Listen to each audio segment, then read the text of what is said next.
Apa There tuh? is of us in this company.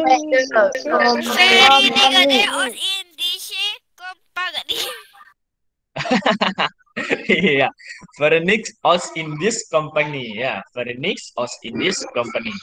Eh, HP-nya bisa dimiringkan nggak anak-anak biar bisa kelihatan gede gitu ya? Di landscape Bisa, HP-nya ya, Bisa. bisa ya. Kalau di potret atau posisi berdiri kan kecil ya tulisannya ya. Mungkin di landscape. Coba cari caranya landscape Google Meet gimana ya gitu ya. Tidak Karena bisa, setiap Kak. HP beda. rotasi otomatis. Oh, rotasi otomatis. Ya, kemarin Pak Roman bantuin di sekolah itu beda-beda pengaturannya ya. Ya, ini mengandalkan perbedaan suku, ras, agama, dan budaya. Dan seperti kita ketahui ya, bahwa di Indonesia ini perbedaan suku, ras, agama, dan budaya ini berbeda-beda sekali ya. Ya, sukunya saja ada ratusan, agamanya juga ada 6. Kalau sekarang, dulu mungkin hanya 4 atau 5. Budayanya juga berbeda-beda. Hal inilah yang menjadi eh, kesempatan Belanda untuk mempraktekkan politik divide et impera. Dengan cara mereka masuk ke kerajaan, ya, memasuki internal kerajaan. Jadi mereka itu kan bukan orang Indonesia asli ya. Nah, mereka mulai masuk ke kerajaan dengan cara ikut campur urusan kerajaan, mempengaruhi raja-raja, mempengaruhi para pati dan sebagainya. Jadi akhirnya mereka datang ke kerajaan satu dengan ke kerajaan lainnya, ini difitnah, ya, difitnah. Hei, kalau kerajaan A suka mengambil hasil bumimu, misalkan ya. Mereka juga datang ke kerajaan B. Hei, kalau kerajaan A suka mencuri hasil bumimu.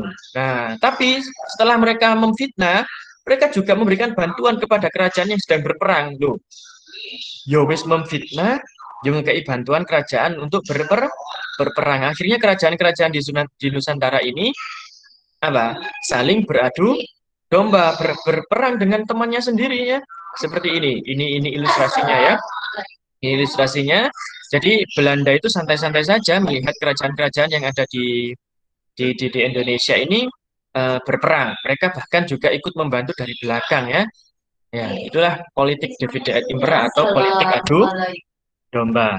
Ya, akhirnya wilayah kerajaan yang wilayah kerajaan yang ada di Indonesia ini yang banyak menghasilkan rempah-rempah berhasil dikuasai oleh VOC, Phoenix Oz Indies Company. Phoenix Oz Indies Company ya adalah Cornelis Pilman. Cornelis Pilman ini Gubernur Jenderal VOC ke-14. Beliaulah pakar politik pecah belah yang berhasil menghasut kerajaan-kerajaan yang sedang berseteru. Nah, ini fotonya ya. Ini gubernur. Gubernur itu kalau dulu mungkin, kalau sekarang setingkat presiden. Presiden Hindia Belanda. Mungkin gitu ya. Kalau gubernur sekarang kan pemimpin provinsi ya kalau di Indonesia ya. Tapi kalau dulu gubernur itu kalau di zamannya Belanda adalah Indonesia itu dianggap seperti provinsi gitu ya. Negara bagiannya Belanda. Ya, jadi Hindia Belanda itu dianggap negara bagian Belanda, bukan negara Hindia Belanda gitu ya. Bukan negara yang berdiri sendiri, bukan negara yang apa merdeka, tetapi negara yang dikuasai oleh Belanda. Makanya disebut Hindia Belanda. Pemimpinnya disebut gubernur. Ya, itu beliau yang suka mengadu domba kerajaan-kerajaan yang ada di Indonesia. Akhirnya hampir seluruh wilayah Nusantara ini berhasil dikuasai oleh bangsa Eropa ya. Pertama ada Portugis, Spanyol, Inggris, dan Belanda yang membuat kerajaan-kerajaan di Nusantara runtuh dan akhirnya rakyat semakin menderita. Ya, ini nanti ditulis ya, ini penting. Kemudian para petani harus menjual hasil taninya kepada VOC dengan harga yang sangat murah. Kemudian golongan masyarakat miskin tidak bisa mendapatkan pendidikan. Ya, yang bisa mendapatkan pendidikan itu hanya orang-orang priai atau orang yang kaya dan antek-anteknya Belanda. Para wanita pun juga tidak bisa mendapatkan pendidikan. Jadi kalau kali ini kalian para wanita kemudian anak-anak ini bisa mendapatkan pendidikan itu hal yang sangat mewah di zaman dahulu ya. Kalau zaman sekarang kan hal biasa ya, anak-anak bisa sekolah itu ya. Anak-anak bisa sekolah itu hal yang biasa. Kalau zaman dulu, jangankan sekolah ya, pegang buku saja mungkin para anak-anak itu nggak pernah ya, nggak pernah pegang buku ataupun nggak pernah pegang pensil, bahkan nggak bisa baca tulis atau buta aksara, gitu ya. Nah, banyak laki-laki yang disuruh kerja rodi atau kerja paksa. Para wanita yang diculik, banyak para wanita yang diculik dan diperkosa. Nah, ini contoh-contoh kerja rodi atau kerja paksa. Bangun apa ini ya? Bangun apa itu kira-kira anak-anak? Kereta api. Bangun kereta api. Kereta api. Kereta api. Alur Di kereta kereta api. Di kereta ya. Bangun apa sih? Jalur kereta Rel. api. Kereta api. Ya. Rel. Iya, relnya kereta api bukan kereta apinya. Nah, ini bangun apa kira-kira ini yang bawa ini? Bawa kayu. Iya, bawa kayu. Kira-kira kayaknya buat kalau bawa kayu kayaknya buat apa ya? Rumah. Rumah. Selain rumah, Jembatan. jembatan. Betul ya. Jembatan. Lebih tepatnya ini untuk membangun jembatan ya. Dan ini para petani yang dipaksa VOC untuk menjual hasil dagangnya, dijual ke kemana? Ke VOC. Belanda, ya. VOC ya. Pertama dimulai dari perlawanan masyarakat Maluku terhadap Portugis. Awal perjuangan rakyat Ternate di bawah pimpinan Sultan Hairun. Kemudian Sultan Hairun ini wafat, diteruskan oleh putranya yang bernama Sultan Baabullah dan berhasil mengusir Portugis dari Maluku tahun 1575. Jadi Sultan Hairun ini ngusir Portugis dari tahun 1533 sampai 1570. Sedangkan Sultan Baabullah, ini anaknya, putranya ya, ini mengusir Portugis dari tahun 1570 sampai 1575, meneruskan perjuangan ayahnya. Ini yang Sultan Baabullah ya. Pak, Dalam? itu kok kayak tuan anaknya. Kayak tuan anaknya. Iya, tuan anaknya ya. Yang mungkin ini diambil waktu ketika beliau masih muda, gitu ya. Lanjut ya, ini Sultan Demak, Kesultanan Demak, jadi Kerajaan Demak. Ya, Demak ini kerajaan Islam, ya. Di bawah pimpinan Pati Unus atau perintah Sultan Demak dan Raden Patah. Demak ini menyerang Portugis di Malaka. Di bawah pimpinan Fatahila, mengusir Portugis dari Sunda Kelapa. Fatahila ini bukan Sunan ya, bukan Sunan Wali Songo itu ya, tapi nama-nama pahlawan nasional dari Demak yang mengusir Portugis dari Sunda Kelapa. Sunda Kelapa itu kalau sekarang adalah Banten ya, Banten ataupun Jakarta. Atau dulu namanya Sunda Kelapa. Ya karena tempat itu banyak kelapanya ya, banyak kelapanya. Suku Sunda yang tempatnya banyak kelapanya sehingga tempatnya disebut Sunda Kelapa. Itu tadi adalah lanjut, ini adalah perlawanan rakyat Sumatera. Ada banyak sekali di Sumatera ini pahlawannya yang cukup terkenal. Ada Tengku Cik Ditiro. Apa bacanya ini? Bacanya apa anak-anak? Tengku Cik Ditiro Panggi 50 Tengku Uman. Fokus ini. Tengku Cik Ditiro. Ya, ini bacanya jangan Teuku ya, tapi bacanya Tengku. Kemudian ada Panglima Polim, Tengku Umar, dan Cut Nyadin. Nah, yang cukup terkenal adalah Cut Nyadin ini nanti ya. Rakyat Sumatera ini khususnya dari Aceh menggunakan taktik perang gerilya, yaitu memasuki hutan agar tidak mudah ditangkap musuh. Apa itu gerilya? Apa gerilya? Gerilya. Yaitu memasuki hutan agar tidak mudah ditangkap musuh. Iya, taktik perang masuk hutan ya, taktik perang masuk hutan namanya gerilya. Ya. Ada beliau Sisingamangaraja ke-12. Ya, bacanya ini ke-12 ya. Ini loh ya. Sisingamangaraja ke-12. Bacanya ke-12 gitu ya, jangan 12 gitu ya. Atau Sisingamangaraja X11 atau XII. Wah, keliru kabeh. Sisingamangaraja ke-12 ini huruf Romawi. Maksudnya beliau adalah raja ke-12. Beliau dari Tapanuli, ini juga salah satu pahlawan dari Sumatera. Kemudian juga ada Tuanku Imam Bonjol. Beliau ini marah karena ada politik adu domba dan kaum adat yang mengakibatkan kaum adat dan kaum Padri ini berperang. Ya, ini foto-foto beliau. Ini Tengku Cikditiro. Ini beliau Panglima Polim. Ini beliau Tengku Umar. Ini beliau Sisingamangaraja dan ini beliau si Tuanku Imam Bonjol. Ah, ketutupan bintang ya. Bentar saya hapus dulu bintangnya.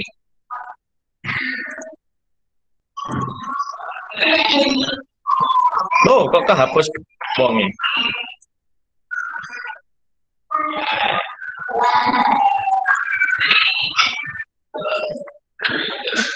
Nah, ini ya gambarnya. Dan ini yang paling terkenal adalah pahlawan wanita yang bernama Cut Nyak Din. Yuk, kita tebak-tebakan sedikit. Ini beliau siapa namanya? Beliau siapa namanya? Cikditiro. Iya, kalau yang ini? Ini? Panglima Imam Bonjol. Ini. Lihat kursornya Pak Rahmat. Ini yang sebelah sini belakangan. Beliau yang nggak pakai baju. Sisingamangaraja. Beliau yang berkacamata. Panglima Polim. Kemudian kita lanjut ke tanah Jawa. Ada Pangeran Diponegoro. Belanda memasang. Nah, Pangeran Diponegoro ini adalah seorang pangeran ya. Pangeran itu berarti anaknya raja. Ini beliau marah dan membawa pasukan untuk mengusir Belanda karena Belanda ini memasang patok di tanah makam leluhur Pangeran Diponegoro tanpa izin. Dengan semangat, pasukan Pangeran Diponegoro mampu membuat kocar-kacir pasukan Belanda. Nah, karena Pangeran Diponegoro ini mempunyai kesaktian yang luar biasa ya, sehingga pasukannya ini juga mempunyai keberanian. Jadi pemimpin itu, kalau pemimpinnya hebat, anak buahnya itu punya kepedean yang luar biasa. Jadi kalau pemimpinnya itu sakti, masih anak buahnya gak sakti bu, kendel, berani berperang, gak wedi melawan penjajah. Ya, jadi setiap perang itu tergantung pemimpin. Jadi pemimpin itu sangat berperan sekali. Nah, tapi Belanda ini nggak kekurangan akal anak-anak ya. Belanda nggak kekurangan akal, mereka menggunakan taktik yang licik. Ya, mereka epok-epok, apa epok-epok itu? Apen-apen ya. Apa ya apen-apen itu ya? Pura-pura ya. Pura-pura mengajak perundingan ya, mengajak perunding musyawarah dengan Pangeran Diponegoro. Tapi di tengah perundingan, mereka justru menangkap Pangeran Diponegoro dan mengasingkannya di Manado tahun 1830. Nah, ini foto beliau. Nah, siapa nih di rumahnya yang ada foto beliau yang pakai ini kuda ini? Ada nggak di rumah kalian? Atau pernah lihat ya? Nggak pernah ya? Nggak ada. Nggak ada. Ya. Pernah lihat ya? Jadi ini disimbolkan beliau itu orang yang pemberani, ya kaum muslimin yang pemberani yang mengusir Belanda, berhasil mengusir Belanda, tapi justru beliau ini ditangkap karena taktik Belanda yang pura-pura baik. Ya pura-pura baik, tapi beliau justru malah ditangkap. Beliau adalah Pangeran Diponegoro. Iya. Jadi, ayo rundingan yuk. Ini kira-kira enaknya gimana gitu ya. Tapi ternyata justru malah ditangkap oleh Belanda. Foto hanya pemanis, mungkin kurang lebih seperti itu.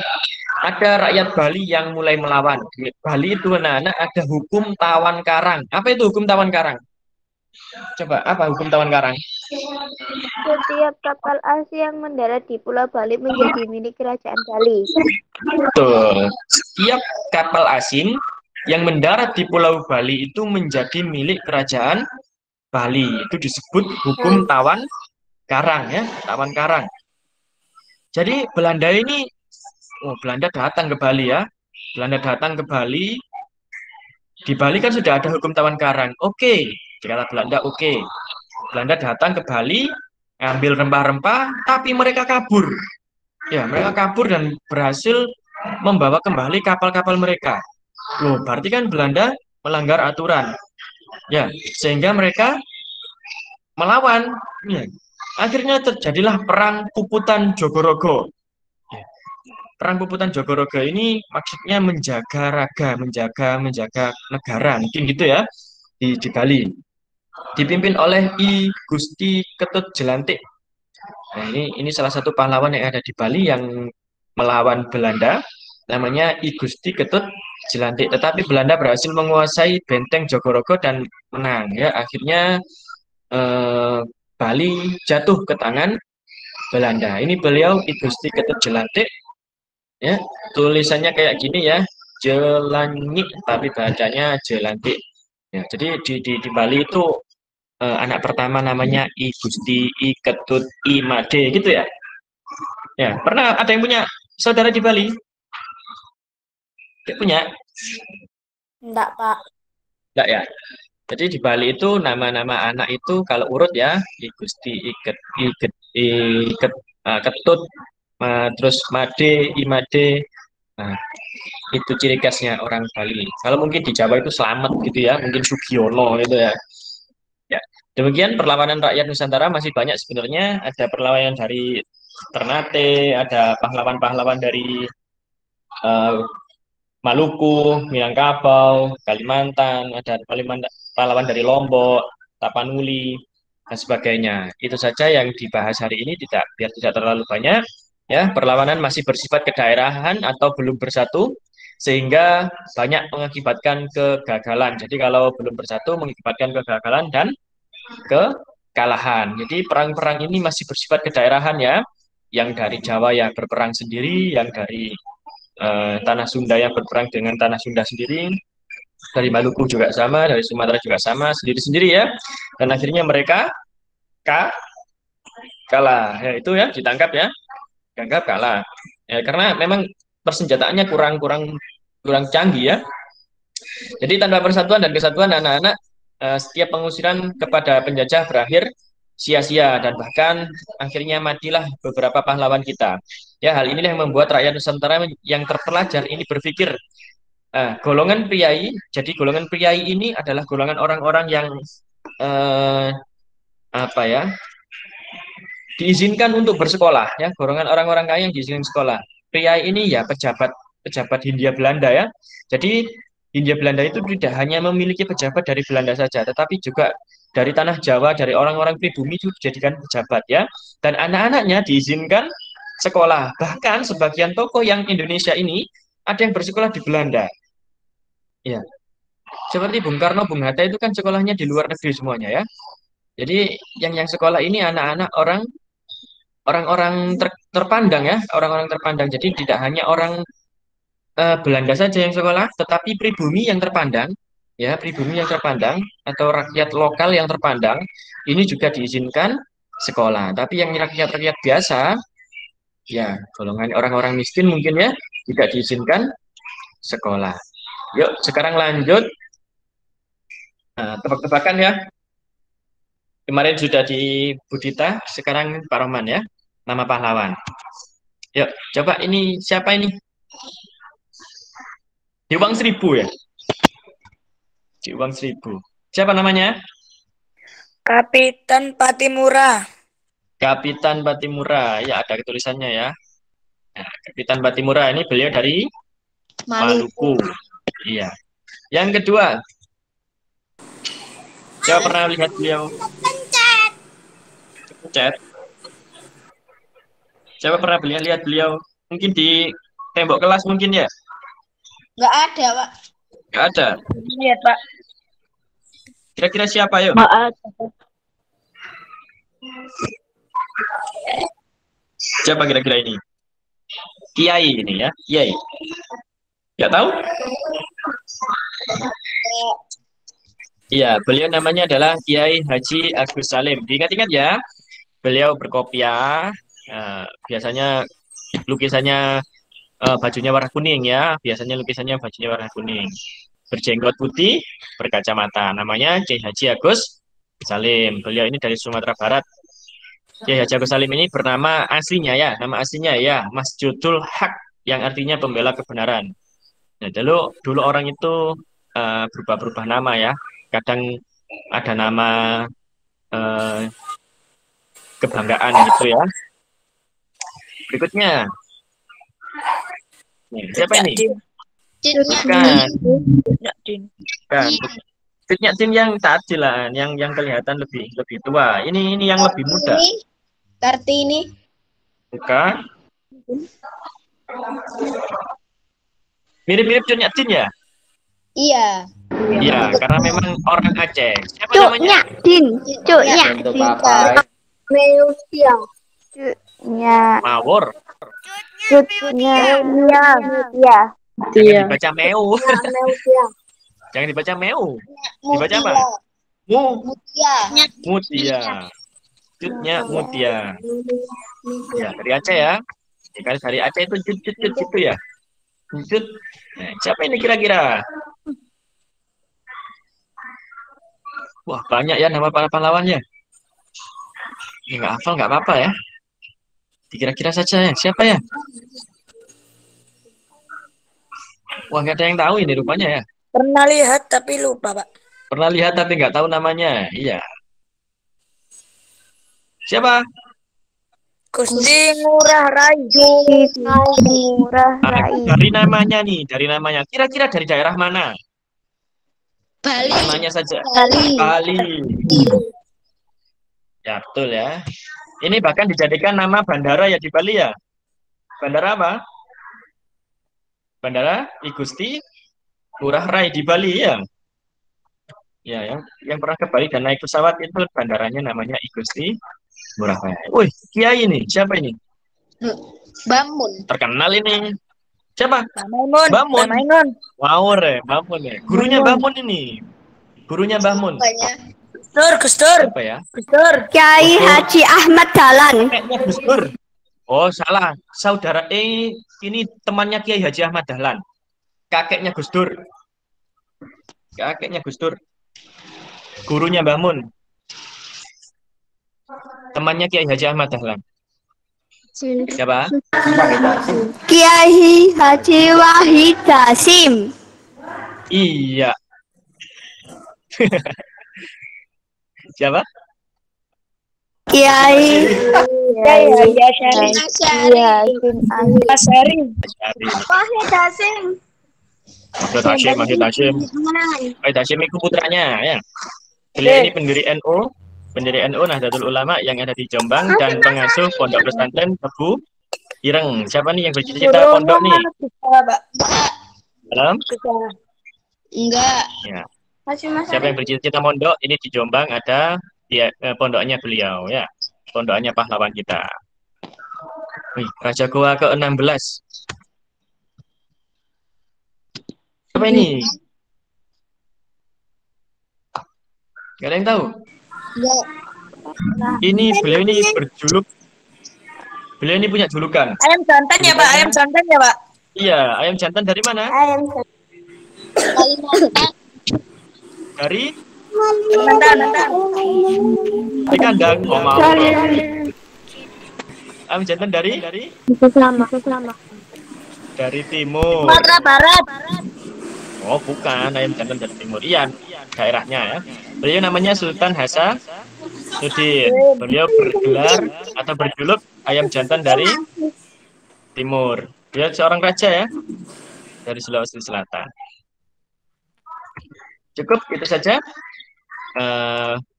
materi hari ini. Nanti dicatat ya, nanti diingat-ingat juga nama-nama dan fotonya ya, nama dan fotonya yang disampaikan Pak Rahman hari ini. Oke, ini akan di-share Pak Rahman Twibbon ya. Twibbon. Nanti ajarin Jam buat 11 kita, Pak. Nanti jam 11. Kenapa? Nanti Jam 11 meet lagi. Iya, jam 11 nanti meet lagi ya. Sama Tak share di grup ya ini ya. Oce, Pak. Oce.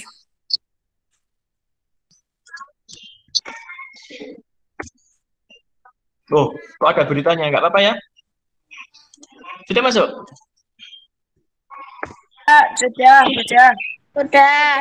Nah, ini nanti diklik, Ganti aku, Pak. Siapa ada muncul? klik. Roma udah muncul ya. Limit lagi jam 11. Ya, nanti jam 11 ada meet lagi dengan Bully ya. Kemudian pilih foto. Saya luring, Pak. Nanti di HP sama ya caranya ya. Nanti Google Meet lagi dah. Iya, sama nanti meet foto lagi. biasa dah, Pak. Enggak sama Foto biasa ya. Enggak, foto biasa. Kalau mau foto pakai baju bebas juga boleh, foto pakai seragam juga boleh. Kemudian klik crop ya. Setelah ini terpasang, ini bisa digeser-geser gini ya. Bisa digeser-geser, ditempatkan di tengah-tengah. Ya, dikecilkan, dibesarkan juga bisa. Kemudian ketik crop, diunggah. Ntar tak matikan dulu ini. Nanti Mita.